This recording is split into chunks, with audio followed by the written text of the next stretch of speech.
අද අපි බලමු ලංකාවේ බොහෝ දෙනෙක් වයස් භේදයකින් තොරව පීඩා විඳින කොන්දේ වේදනාව ඇති වෙන්න පුළුවන් ආකාරය සහ එයට ෆිසියෝതെරපි තුලින් කරන්න පුළුවන් ප්‍රතිකාර මොනවද කියලා. කොන්දේ පහළ ප්‍රදේශයේ ඇතිවන වේදනාව ස්නායු ආශ්‍රිත තත්ත්වයක් හෝ සංගිහා මාංශපේශී ආශ්‍රිත සංකූලතාවක් නිසා ඇති වෙන්න පුළුවන්. ඒ අතරින් එක් සුලභ ආකාරයක් තමයි සයටිකා රෝගී තත්ත්වය. මේ ඇති වෙන්නේ අපේ පාදවලට ස්නායු සැපයුම ලබා දෙන සයටික් නර්වක යම්කිසි ස්ථානයකින් තෙරපීමට ලක්වීම නිසා.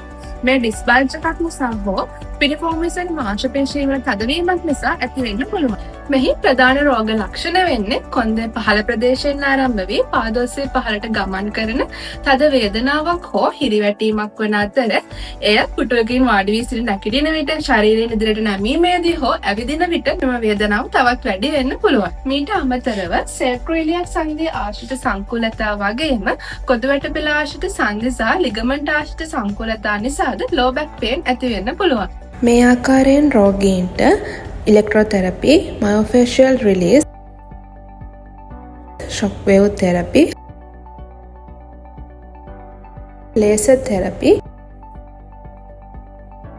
electrodry needling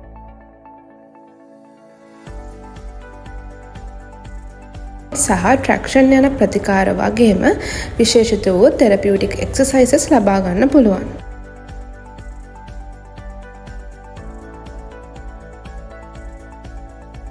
ඔබටත් මෙවැනි රෝග ලක්ෂණ පවතී නම් සෙන්ස් රෝහලේ අපහා සම්බන්ධ වී පූර්ණ රෝග පරීක්ෂාවක් සහ අදාළ ෆිසියෝതെරපි ට්‍රීට්මන්ට්ස් ලබා ගන්න.